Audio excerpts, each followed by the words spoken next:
Mateus 16, do 13 ao 20, a palavra do Senhor diz assim: Indo Jesus para a região de Cesareia de Filipe, perguntou a seus discípulos: Quem os outros dizem que é o Filho do Homem?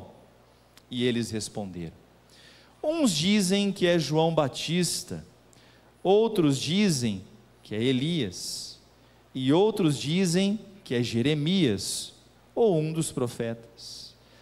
Ao que Jesus perguntou: E vocês, quem dizem que eu sou? Respondendo Simão Pedro, disse: O Senhor é o Cristo, o Filho do Deus vivo. Então Jesus lhe afirmou: Bem-aventurado é você, Simão Bar-Jonas, porque não foi carne e sangue que revelaram isso a você, mas meu Pai que está nos céus.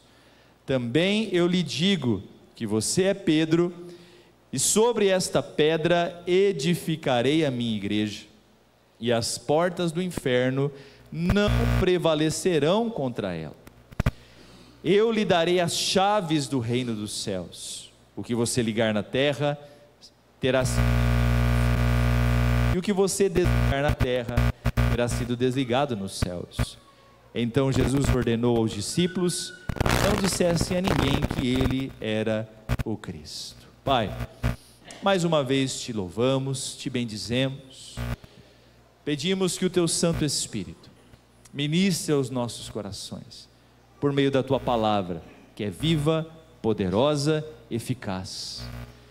Espírito Santo, leva cativo agora nosso coração, a nossa mente, a nossa atenção, que nada venha roubar este alimento precioso, esta água viva que é a tua palavra. Fala aos nossos corações. Nós sabemos que o Espírito de Deus é aquele que convence o homem a respeito do pecado, da justiça e do juízo de Deus.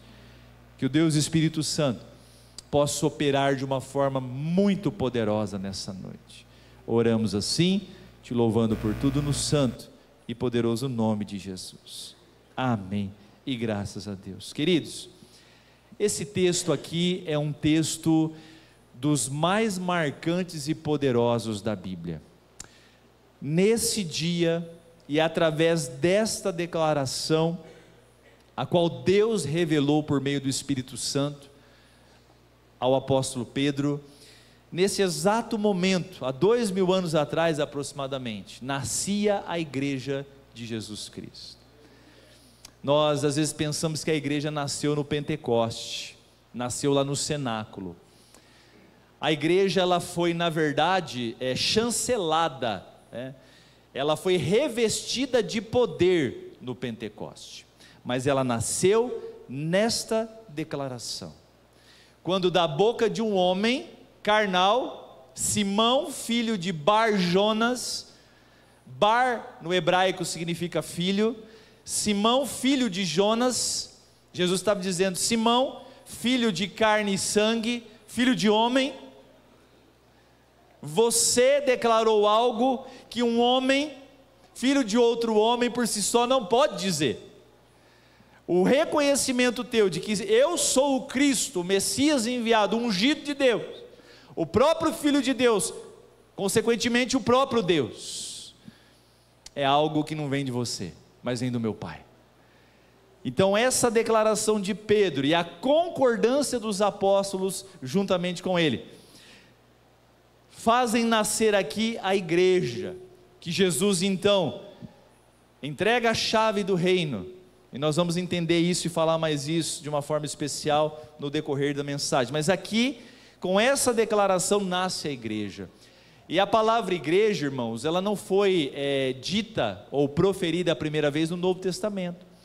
Já no Antigo Testamento, no hebraico, se usava uma palavra semelhante, para se falar da igreja, que era a reunião dos santos, a assembleia dos santos, a assembleia daqueles que Deus chamou para a salvação, a reunião daqueles que Deus escolheu. Lá no Novo Testamento, eclésia, a reunião dos santos. E como a igreja ela é importante, como essa reunião dos salvos, dos redimidos, como o ajuntamento do povo de Deus é especial. Eu estava pensando na história desta eclésia, desta parte do corpo de Cristo, dessa igreja visível, desse fragmento, porque nós temos uma imensidão, uma multidão de homens e mulheres de Deus espalhados nos 5 continentes. Há poucas horas atrás, lá na China, no Japão, na Coreia, milhares de pessoas estavam como nós em um culto, adorando, glorificando a Deus, bendizendo o nome do Senhor. Dá para entender isso na China, um lugar onde o cristianismo sofreu tanta resistência, mas o martelo de Deus que esmiuça a penha, a rocha mais dura, está quebrando aqueles corações. Está havendo um avivamento naquele lugar. E eu pensava na história, hoje o avivamento bíblico completa, se eu não me engano, 74 ou 78 anos no Brasil. O pastor Eduardo está tendo um culto ali na quadra de cima, com certeza muito abençoado, celebrando, aquela eclésia, aquela reunião de salvos. E eu estava pensando, irmãos, na história dessa igreja local, da Renovada aqui. Nós precisamos diferenciar a igreja no sentido denominacional e a igreja de Jesus, tá? A igreja de Jesus é uma só, que reúne todas as denominações que confessam Jesus Cristo como o seu único e suficiente Salvador. Há 40 anos atrás nascia essa igreja, e ela nasceu aqui, nesse lugar, nesse terreno, e nesses 40 anos, foram quase 2.000 cultos aos domingos, foram mais de 1.900 cultos, 1.900 sermões pregados, sabe-se lá quantos cânticos entoados, quantos testemunhos proferidos, quantos gideones apresentados, colocados na comunhão do corpo de Cristo, quantas pessoas batizadas, irmãos, quantas vidas transformadas, quantas pessoas que entraram daquela porta, pela primeira vez, entraram carregadas de vícios, de pecados, de uma vida escravizada por Satanás, pessoas infelizes, pessoas vazias, mas que entraram pelaquela porta e saíram transformadas, como o nosso presbítero Luiz. Vou pedir licença para usar o nome dele. Luiz passava com a Eglivan e as meninas aqui na frente, para ir para outro lugar, camisona aberta, correntona, naquela situação. Luiz era difícil, como todo homem sem Deus é, e ele me disse que quando foi perceber, ele estava aqui dentro, com a Eglivan e com as meninas, tomou chapuletada de tudo quanto é lado, saiu daqui, apanhou Mike, chegou em casa, a esposa pensou, nunca mais esse homem vai querer voltar lá. Na outra semana tinha culto, ele já pediu para ela uma camisa, uma roupa diferente, não queria dar muito braço a torcer, mas voltou e nunca mais saiu. E eles estão aqui como a irmã Fátima, como a irmã Nice, como a Marlene, há mais de 30 anos, ou quase 30 anos, vai fazer ano que vem 30 anos, 95 vocês batizaram, 30 anos, então faz 30 anos que eles estão aqui, e eu acredito que essa reunião dos santos, que não é perfeita, porque a igreja do Senhor não é perfeita, eu quero deixar uma palavra para você, talvez seja desanimadora para alguns, mas é a verdade. Você não vai encontrar uma reunião de pessoas, uma igreja perfeita, não existe. Igreja é feita de pessoas, pessoas são falhas, pessoas são diferentes, pessoas, enfim, têm suas diferenças. Mas é interessante como nós vamos com as nossas diferenças, caminhando juntos, vamos aprendendo a perdoar, a ser perdoados, e como é bom ser igreja, triste é quem não é. E essa igreja aqui, essa reunião dos santos aqui, essa pequena igreja, nesses 40 anos, fez a diferença na vida de muitas pessoas. A igreja foi instituída por Jesus, E ser igreja é obedecer ao mandamento de Jesus. Como é especial, como é importante. Eu louvo a Deus por ser igreja, por ter Cristo como cabeça da minha vida, mas por ser parte desse corpo. Louvo a Deus por tudo que eu já vivi como igreja, momentos bons, momentos difíceis, mas o que me sustentou como ser humano, como pessoa, foi Cristo através da sua igreja, porque a palavra do Senhor é quem nos sustenta, a presença do Espírito Santo é quem nos move. E o tema da mensagem é exatamente esse, é a igreja de Cristo. E aqui nesse texto fica claro que a igreja de Cristo nasce através dessa declaração de Pedro. Olha o versículo 16, que interessante. Ainda no versículo 14, 13 e 14, Jesus faz uma pergunta, né? O primeiro Vox Populi, né? A primeira pesquisa, uma das primeiras pesquisas feitas, né?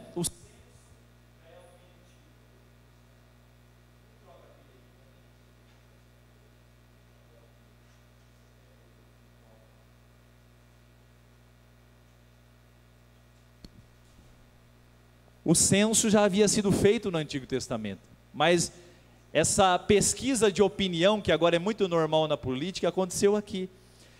Fazia 1 ano e meio que Jesus estava realizando o seu ministério. E aí ele chega no versículo 13 e diz assim, né? Quem os outros dizem que é o Filho do Homem? Em outras palavras, Pedro, Tiago, João, vem cá Judas, todo mundo aqui. O que as pessoas falam a meu respeito? Quem elas dizem que eu sou? E eu estava pensando, irmãos, se nós fizéssemos o mesmo com o nosso nome, já pensou se a gente reunisse os 10 melhores amigos, ou as pessoas que a gente tem mais comunhão? Obrigado, querido, Deus abençoe, glória a Deus. E perguntasse, escuta aqui, vem cá, faz um favor para mim, dá uma sondada em São João, o que as pessoas pensam de mim, e depois vocês me falam. O que será que a gente ouviria das pessoas? Será que a gente teria coragem de fazer isso? Meu Deus, o que vão falar de mim, né? Pastor, eu já faço ideia o que eles vão falar de mim, né? Já tenho mais ou menos uma ideia do que sairia. Jesus então faz essa pergunta, e a resposta é a seguinte: Jesus, uns dizem que tu és João Batista, outros que tu és Elias, e outros que és Jeremias. Ou seja, o povo acha que o Senhor é a reencarnação de um desses homens, que eles voltaram através de ti. Olha só a ideia deles. E aí Jesus faz uma pergunta diferente agora. No versículo 15, Jesus perguntou: e vocês, meus discípulos, quem vocês dizem que eu sou? Que os homens pensam que eu sou Jeremias, João Batista, ok, é até natural que eles pensem assim. Eles não andam comigo, eles não desfrutam da mesma intimidade que vocês, enfim, é compreensível a multidão pensar assim. Mas e vocês? E aí, irmãos, Pedro, que era pau para toda obra, louco, doido, Pedro era daqueles, ou com ele era 8 ou 80, ou ele acertava na mosca, ou ele chutava o balde, tudo errado. Mas eu admiro Pedro, irmãos. Ainda é melhor ter uns Pedro na igreja do que alguns outros mais mansinhos, porque apesar de tudo, o Pedro tratado, o Pedro agora, depois do Pentecostes, se tornou um grande potencial nas mãos de Deus. O que preocupa são aqueles que não têm opinião, aqueles que não têm, enfim, não têm atitude. Pedro, mesmo errando bastante, Pedro tinha atitude.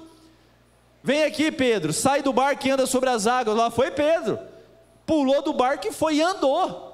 Ah, pastor, mas ele afundou depois de 2, 3 passos, e daí? Você andou? Ele podia dizer, Tiago e João de repente, ei Pedrão, hein, caiu do cavalo, afundou, mas eu dei 3 passos, E vocês ficaram lá no barco, tremendo, de medo? Eu andei. Ele errava muito, mas aqui, cheio do Espírito Santo, ele faz a declaração, irmãos, que muda o curso da história. Quem vocês dizem que eu sou? Então, olha só, respondendo Simão Pedro, disse: o Senhor é o Cristo, o Filho do Deus vivo. Essa declaração aqui é de suma importância. Enquanto todos achavam que Jesus era só um profeta, um grande profeta, ou a reencarnação de um profeta antigo, a reaparição de um profeta antigo, a manifestação de um arauto antigo, ele diz: não, o Senhor é o Cristo. Quem é o Cristo? O ungido, o enviado de Deus, o Messias, que Isaías, Jeremias, Daniel, os profetas maiores, menores, enfim, que Deus havia anunciado que enviaria ao seu povo. Tu és o Cristo, e não para por aí, tu és o Filho do Deus vivo. Olha só, Pedro destaca a deidade, ele atribui a Jesus a deidade, ele diz que Jesus é Deus, aquilo que João defende no capítulo 1 do seu evangelho com muita ênfase, Pedro fez aqui. Irmãos, isso foi muito especial, e hoje não é diferente. Para a grande maioria das pessoas desse mundo, quem é Jesus? Um homem histórico, talvez um profeta do passado, talvez, como os pais da igreja combateram, foi uma manifestação não carnal, mas uma manifestação de Deus especial, não em carne, como alguns defendiam no primeiro século, e os pais da igreja lutaram contra essas afirmações, uma força ativa de Deus. Pedro faz uma declaração que muda o curso da história, e faz naquele exato momento nascer a igreja. Meus queridos, o que nos faz de fato ser igreja, não é ter um nome no hall, nem tampouco descer as águas do batismo, tudo isso é importante, faz parte, mas o que nos faz ser igreja de Jesus é a convicção e a crença de que Jesus Cristo é o ungido de Deus, é o Messias, de que Ele é o Deus vivo, o próprio Deus, o Deus triuno. É isso que faz toda a diferença, o que nos faz ser igreja, e o que nos dá certeza da salvação, através do próprio Cristo, é essa declaração. Enquanto neste mundo, as pessoas servem a si mesmas, servem a deuses estranhos, entregam o seu coração a tantos prazeres, e fazem para si tantos altares, no meu e no seu coração há uma certeza que nada pode tirar, de que só Jesus Cristo é o Senhor. Louvado seja Deus. A igreja nasce dessa declaração tão importante e tão especial, que eu acredito que é viva dentro do seu coração. Outra coisa interessante que nós aprendemos aqui, nesse episódio marcante do nascimento da igreja, é que como é feliz aquele que faz parte da igreja de Cristo. Meus irmãos, eu falava aqui desses 40 anos que essa igreja local tem aqui. Meus queridos, como é feliz quem faz parte da igreja, como é feliz quem caminha com a igreja de Jesus. E quando eu digo igreja, eu não estou falando da denominação, mas do corpo de Cristo. Você foi plantado aqui, portanto você é a igreja de Cristo aqui. E como é importante, olha só o que Jesus diz para o apóstolo Pedro nos versos 17 e 18. Então Jesus lhe afirmou, depois que ele declara isso, Jesus diz para ele: bem-aventurado, ou muito feliz é você, Simão Bar-Jonas, Simão filho de Jonas, porque não foi carne e sangue que te revelaram isso a você, mas o meu Pai que está nos céus. Também eu lhe digo, que porque você é Pedro, e sobre essa pedra edificarei a minha igreja, e as portas do inferno não prevalecerão contra ela. Jesus diz assim: Pedro, você ainda não sabe, você ainda não entende, você ainda é muito menino na fé, mas você é muito feliz por dizer isso. Você é muito feliz por dizer isso. E aí ele diz a Pedro: Pedro, tu és Pedro, e sobre essa pedra edificarei a minha igreja. E é interessante aqui que Jesus não está dizendo para Pedro que ele seria o porta-voz da igreja, que ele seria o pontífice da igreja, que ele seria o representante da igreja. Jesus está dizendo: Pedro, sobre esta pedra edificarei a minha. A pedra aqui, irmãos, não é Pedro. A pedra é a declaração que Pedro fez. Quando ele diz: tu és o Cristo, o Filho do Deus vivo, é sobre essa pedra. A pedra é a declaração do apóstolo Pedro. Quando ele diz isso, é sobre esta declaração que a igreja é edificada, e as portas do inferno não prevalecerão contra ela. A palavra inferno aqui no original é Hades.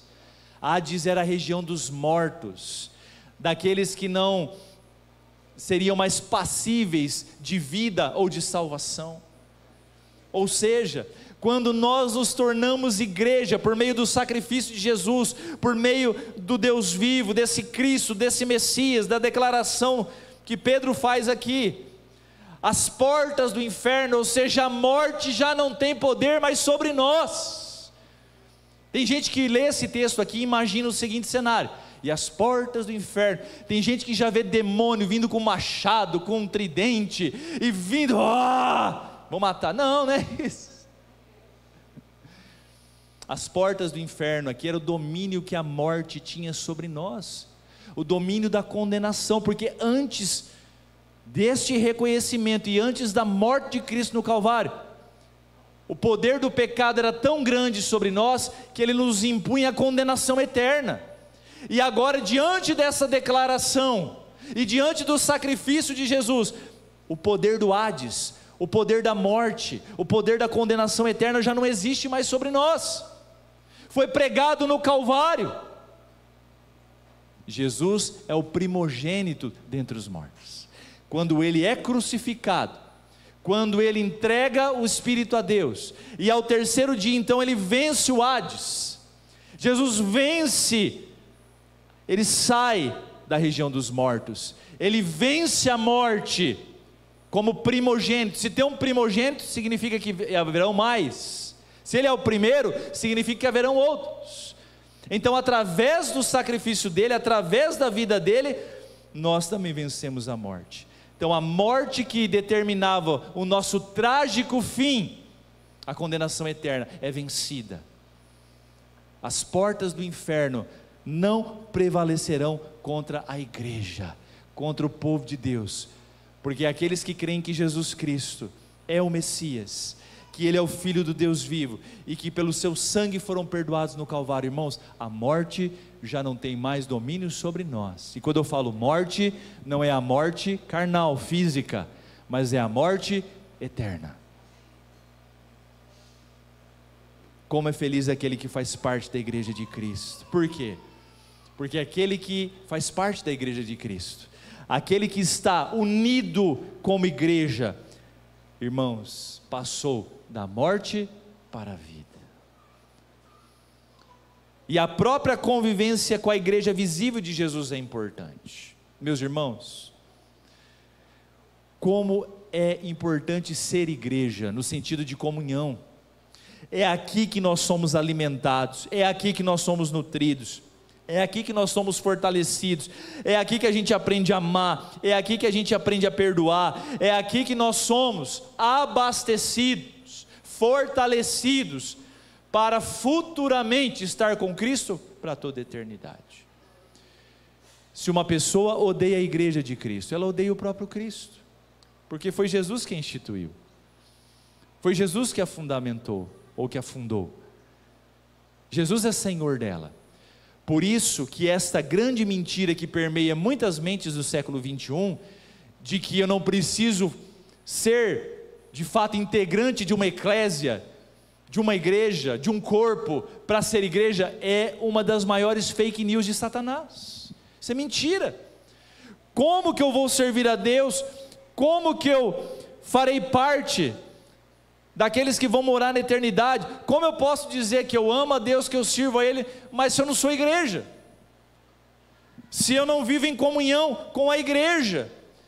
Se eu não comungo com o corpo de Cristo? Se eu não tenho comunhão? É impossível, não tem jeito. É impossível amar a igreja, a Cristo, e odiar a sua igreja. Quem ama Jesus ama a sua igreja e se torna participante do seu corpo. Jesus instituiu a igreja para termos comunhão, para aprender sobre Ele, irmãos, e com Ele, e para cooperar uns com os outros e anunciar o seu Rei. Nós necessitamos ser igreja. E ser igreja, irmãos, exige constância, disposição e decisão. Como eu disse antes, você não encontrará aqui um ambiente perfeito. Talvez você sofrerá decepções, é quase certo que você terá decepções, é quase certo que você verá pessoas que talvez não viverão uma vida digna daquela que alguém que a igreja deveria viver, quase certo que você verá isso, e outras cocitas mais, mas ainda assim, ser igreja é a vontade de Deus para nós, e é o que nos faz crescer como homens e mulheres de Deus. E por último, as chaves do reino dos céus estão com a igreja. Olha o versículo 19: eu lhe darei as chaves do reino dos céus, e o que você ligar na terra terá sido ligado nos céus, e o que você desligar na terra será desligado nos céus. As chaves que Jesus dá a Pedro aqui, e diz que entrega a chave do reino, irmãos, mais uma vez, as pessoas, eu já vi vários desenhos, de São Pedro lá nas nuvens, com um molho de chaves, literalmente abrindo e fechando os portões da eternidade. Essa chave, mais uma vez, está baseada na declaração que o próprio Pedro fez, irmãos. Essa chave aqui nada mais é do que o Evangelho da graça, é o reconhecimento de que Cristo é Senhor e único Senhor, e a pregação do Evangelho, a qual o Senhor entregou para a igreja. O que é o reino dos céus? É o domínio de Deus, é o poder de Deus eterno, irmãos, sobre o cosmos, é a soberania de Deus sobre todas as coisas. Esse é o reino de Deus, da qual nós, em Cristo Jesus, começamos a fazer parte. É por isso que nós não podemos nos prender a esse mundo. Nós não pertencemos a este mundo, nós estamos aqui de passagem, nós somos peregrinos, mas o nosso mundo verdadeiro, o nosso lugar verdadeiro é a eternidade. O reino de Deus compreende o poder dele, a glória dele, e como súditos desse Deus, desse rei, nós nos submetemos ao seu domínio e à sua majestade. É por isso que alguém que crê que Jesus Cristo é seu único e suficiente Salvador, passa agora não mais a viver segundo a sua vontade, mas segundo a vontade de Deus, da palavra de Deus. Ele se submete ao seu rei, a esse governo, a essa majestade.